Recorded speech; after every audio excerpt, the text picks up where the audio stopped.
Eu vou passar mais algumas orientações sobre a nossa atividade avaliativa, né, de 75 pontos, que será entregue em etapas.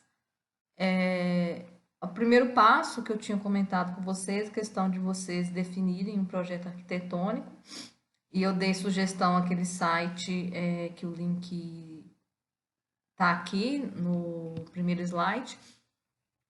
E vocês podem, né, fazer mudanças aí nesses projetos de acordo, de forma a simplificar, para ficar mais simples para você calcular. Às vezes as áreas dos projetos, né, não dá para colocar uma treliça simétrica, dependendo aí da situação, mas vocês podem adaptar isso. Tomem cuidado quem estiver usando como base esse site, porque a maioria dos projetos dele de dois pavimentos tem um pé direito duplo. Então, seria um espaço, né, que vai desde do piso, né, do primeiro pavimento até a laje do segundo, o que seria a cobertura, né, do segundo pavimento livre. Então, vai dar um pé direito aí duplo. Porque esse espaço tem que ser considerado na hora de montar a treliça, né, a estrutura de cobertura aí do pavimento superior. Essa cobertura, então, é a partir do momento que você definiu o seu arquitetônico, você lançou lá a planta de cobertura, quantas águas, né? Se vai ser de 2 águas ou 4 águas, para ficar até uma aparência mais bonita, arquitetura mais bonita. Depois você definiu aí qual que vai ser a sua estrutura do telhado. Aí você teria que começar, então, a disposição aí da trama do telhado, né? As ripas, caibros e as terças.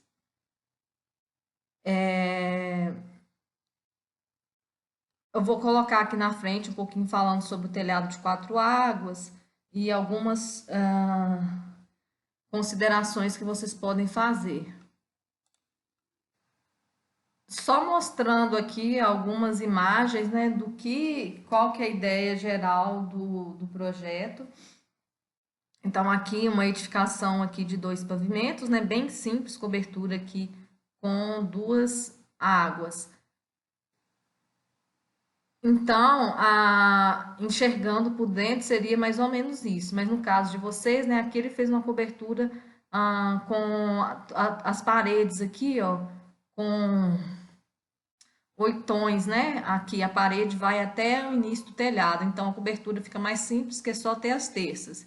Mas no caso de vocês, vocês vão colocar tesouras aqui, ok? Para servir de apoio aí para a estrutura do telhado. Aqui a ideia é só de vocês verem os pilares, né? As vigas aqui que podem estar apoiando nesses pilares, que é mais ou menos o que vocês vão ter que fazer na hora que forem fazer o cálculo mesmo da estrutura. Só mais uma vista aqui, então, em relação ao piso, né? Que seria aqui uma laje, por exemplo, associando com concreto armado, né? Vamos ter pilares. Vamos ter aqui os pilares, isso aqui como se fosse vigas principais, né, que estão unindo os pilares, depois vigas secundárias aqui para servir de apoio para o piso. Só lembrando que se a pessoa quiser manter as dimensões exatas do projeto, ou uma situação na prática, às vezes você tem que fazer uma cobertura de uma edificação que já está pronta e essa edificação está fora do esquadro. Então, nesses casos, o que pode ser feito quando você não consegue encaixar aí a quantidade de telhas exatas, né? Porque às vezes a medida não dá para encaixar um número de telhas exatos de acordo com as dimensões da telha, o que pode fazer é cortar a telha, né, para manter ali as dimensões exatas da edificação. E quando a cobertura, né, a sua estrutura de alvenaria ali já está fora do esquadro, às vezes você tem uma situação de uma casa que está fora do esquadro e você vai ter que fazer cobertura, então, nesse caso também pode ser que seja necessário aí cortar essas telhas. Então, aqui é só mostrando a estrutura aqui do telhado de 2 águas, aqui foi o que a gente calculou em sala de aula, então tá bem tranquilo. É só você seguir, então, quem optou aqui pela treliça, né? É simples aqui, treliça house, seguir o raciocínio da sala de aula. Algumas coisas que eu não comentei que eu vou reforçar aqui com você é a questão dos contraventamentos, né? No caso, então, quando você tem esses apoios aqui, né, da parede funcionando aqui como um oitão, as terças, né, estão apoiadas aqui de forma fixa, então essas terças transmitem os esforços transversais às paredes de oitão, fazendo o travamento da estrutura, como se fosse aqui um contraventamento, ok? Porque aqui ela está enrijecendo, essas terças estão enrijecendo essas tesouras. Então, uma ligação adequada entre cada terça com as tesouras possibilitará a transmissão de esforços transversais das tesouras para pontos fixos na parede de oitão, que deverá ter resistência para absorvê-lo. Agora, a gente pode ter uma situação que não tem oitão, né? Só tem tesouras aqui que vai servir de apoio para cobertura. Aí, nesse caso, a gente pode usar esse tipo de contraventamento aqui, um contraventamento em X, travando a estrutura. Essas barras em X no plano vertical dos montantes centrais das tesouras, né, que está aqui, o montante central, o pendural, formam uma treliça plana com condições de absorver esforços aqui transversais às tesouras. Então, isso aqui é um tipo de contraventamento vertical. Nos próximos slides, vocês vão ver que, dependendo desse tamanho aqui, do comprimento da tesoura, do vão livre dela, às vezes você tem que colocar um contraventamento desse mesmo padrão aqui, ó, nos montantes intermediários, tá?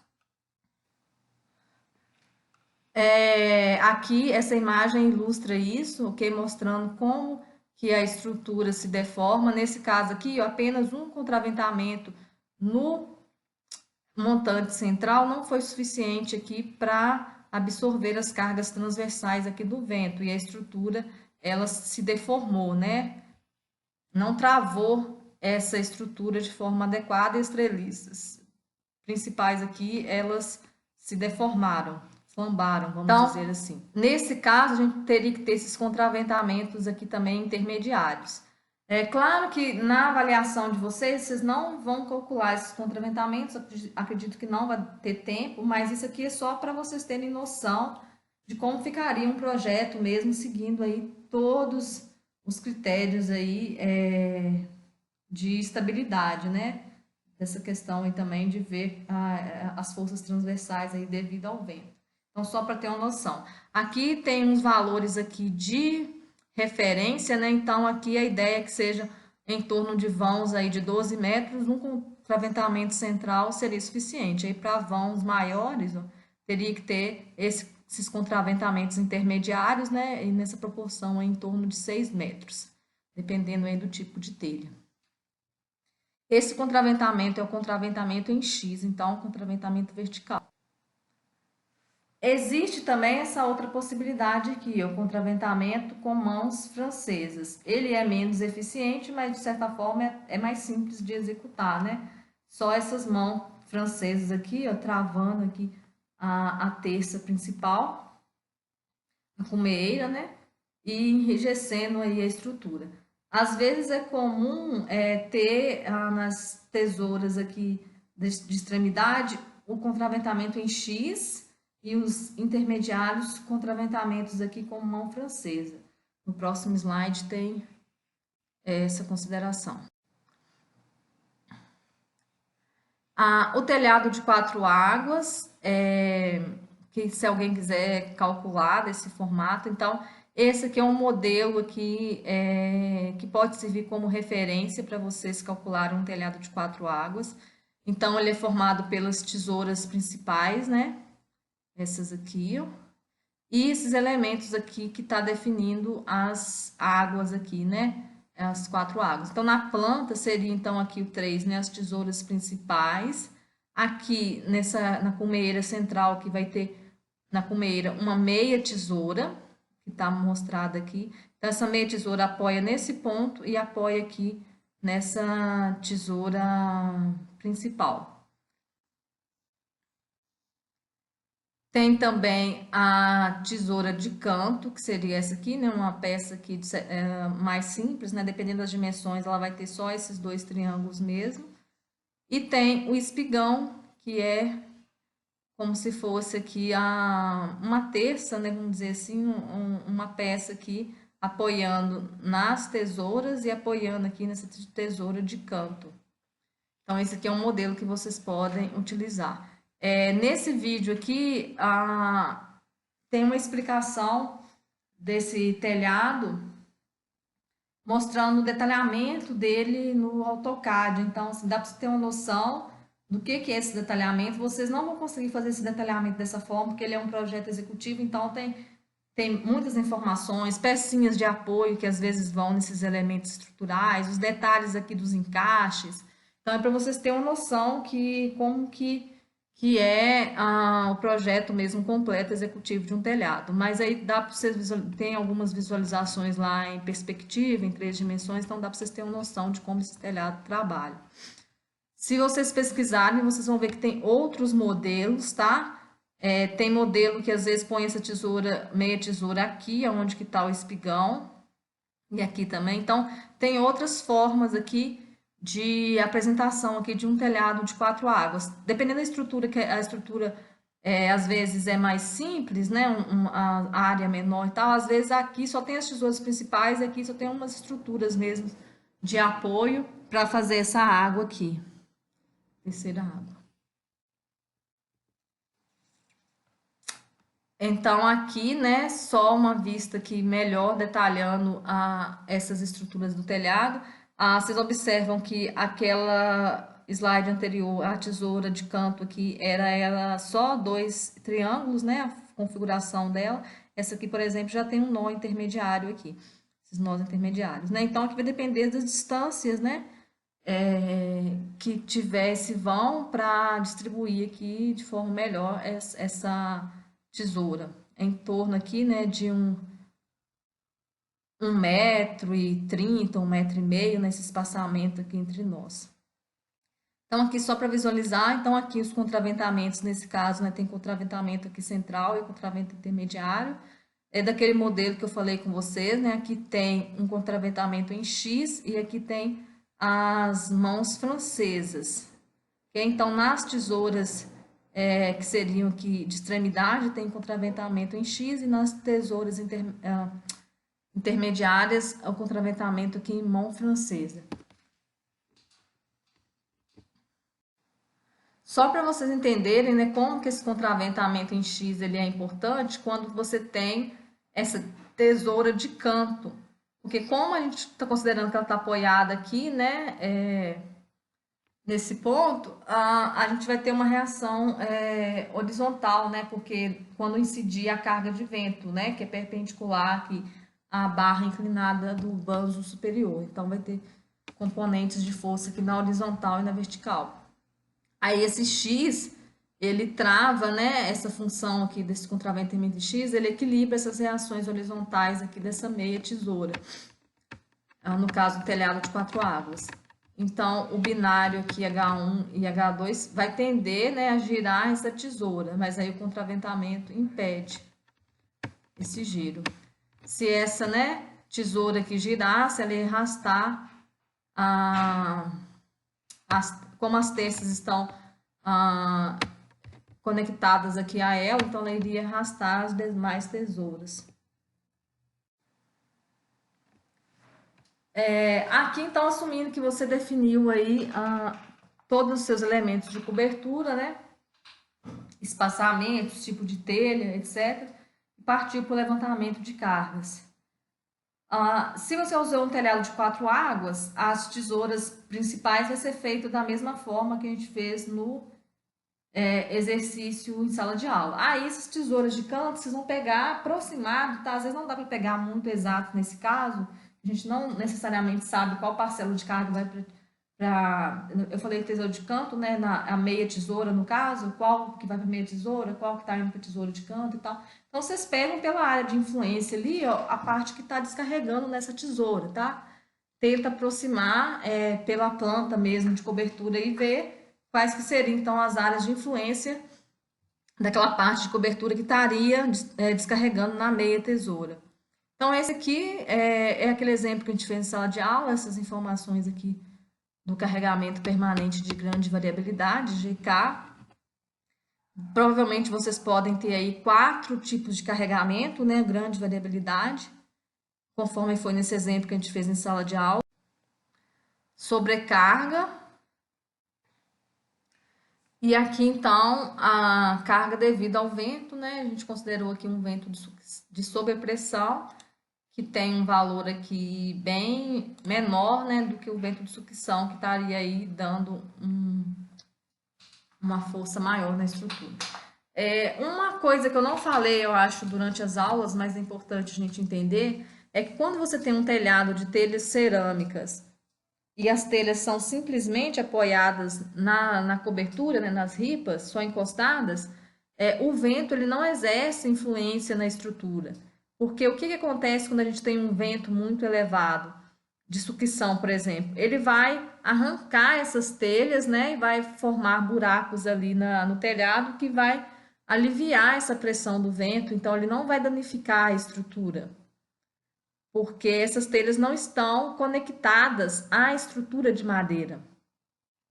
Em estruturas metálicas, né, as telhas são parafusadas nas estruturas de aço. No caso aí de telhados de telha de fibrocimento, telha metálica, entre outras, né? Então aí o vento de sucção ele vai ter uma força muito maior no telhado, porque ele vai solicitar aí essa telha e essa telha puxa a estrutura do telhado. Em estruturas de madeira, no caso, quando as telhas são apenas apoiadas, então o vento de sucção não precisa ser considerado no cálculo de verificação, porque ele não vai exercer esforço na estrutura de madeira. Essas telhas vão ser arrancadas pelo vento e ele vai aliviar ali a pressão interna e externa e não vai ter esforço na estrutura de madeira. Mas, em muitos casos, essas telhas elas podem ser amarradas nas ripas ou mesmo parafusadas, alguma forma aí de ligação nessas ripas. Alguns tipos de cobertura é feito dessa forma. Então, nesse caso, aí sim, essas telhas, né, vão exercer influência na cobertura quando tiver o vento de sucção, né? Esse vento vai sugar essas telhas e ela vai puxar a cobertura.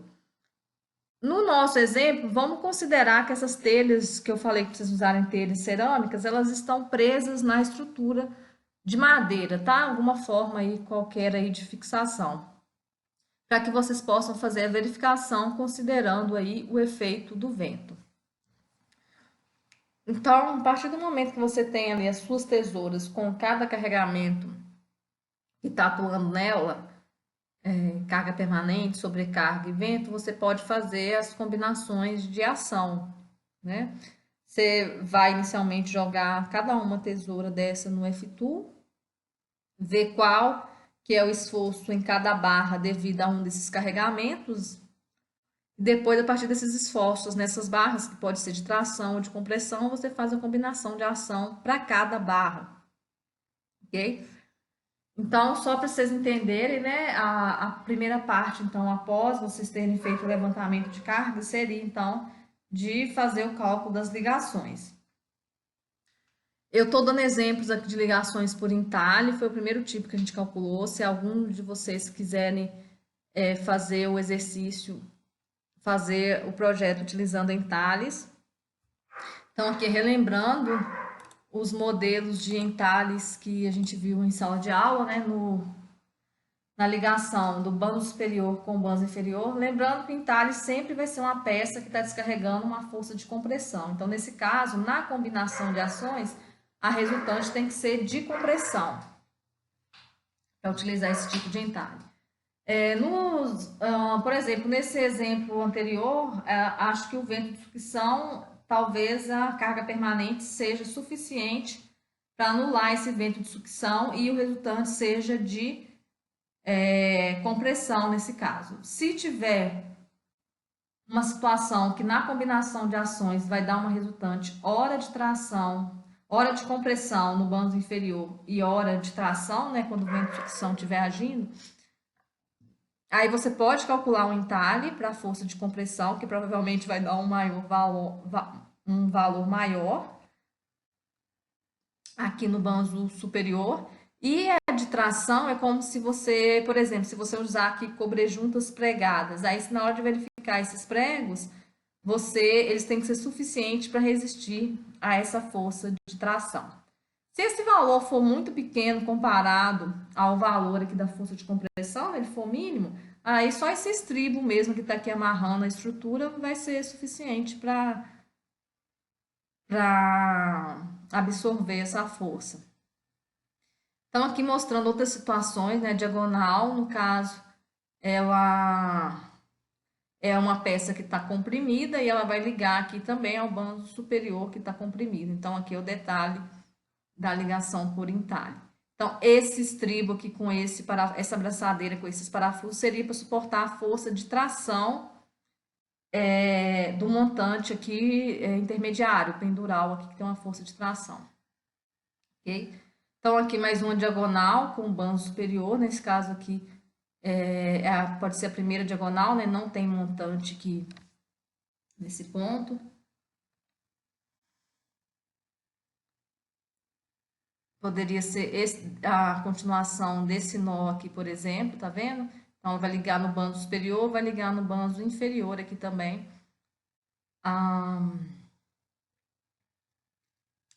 Na peça aqui do banzo inferior, então aqui vai ter um dente também. Aqui, né, é o pendural, é um dos montantes aqui intermediários, e também uma ligação aqui parafusada ou pregada para resistir à força de tração. O pendural central, no pendural central, as diagonais vão ligar aqui no pendural central. Então, o dente que você vai fazer é no pendural, ok? Que tá aqui também uma peça tracionada. Então, aqui é uma situação bem mais específica, né? Então, tem aqui as diagonais chegando no pendural central e, além disso, tem uma emenda no banzo inferior. Então, aqui só mostrando mesmo esses detalhes, aqui também um encaixe dos banzos superiores com o pendural central. Então, o que acontece? Entenderem esses nós e essas forças, né? No caso de entalhes, vocês têm que pegar sempre no projeto aqui para calcular a combinação de ações para achar o esforço solicitante de cálculos, é a força de compressão. Então, nesse caso aqui, da ligação do nó do banzo superior com o banzo inferior, né, o nó aqui da extremidade, através de um entalhe, a força que você vai considerar é nessa barra aqui. Ok? Na barra do banzo superior está chegando aqui, que é a barra de compressão. O nó, o ângulo é o ângulo desse caso aqui, 22. Esses dados são do exemplo que a gente fez em sala de aula. Agora, por exemplo, a ligação dessa diagonal com o banzo inferior, que foi um dos detalhes também que a gente viu nesse slide anterior mostrando. Então, nesse caso também o ângulo coincide, né? É um ângulo de 22 graus. Agora, nesse ponto aqui, ó, quando a diagonal você fizer um dente nela para encaixar aqui no banzo superior, o ângulo já muda, porque você vai estar cortando a peça do banzo superior para fazer o entalhe. Então, é o ângulo entre a peça que está solicitada por força de compressão e o ângulo da peça que você está cortando para fazer o encaixe. Então, nesse caso, o ângulo vai ser 42 graus. A diagonal, essa diagonal que liga aqui no pendural central, ela já não liga aqui no banzo inferior, né? Porque como se o banzo é comum, né? Fazer dessa forma, como se o banzo inferior que tivesse livre, né? E esse pendural central só encostasse nele. Então é comum às vezes encaixar ela no próprio pendural central. Aí nesse caso que ela estiver encaixando no pendural central, que foi o slide que eu mostrei, o ângulo seria então o ângulo da diagonal com o pendural central. Se for um caso de um projeto que às vezes, né, uma situação deixou o pendural central livre, trouxe ela um pouquinho mais para cá e encaixou aqui no banzo inferior. Aí seria esse ângulo aqui mesmo, tá? Mas é mais usual esse tipo de encaixe que eu mostrei aqui no slide anterior. No encaixe da diagonal com o banzo superior, né? Vai ser esse ângulo aqui dela com o banzo, dessa forma. E o banzo superior com o pendural aqui também para encaixar. Vai ser esse ângulo de 68 graus aqui.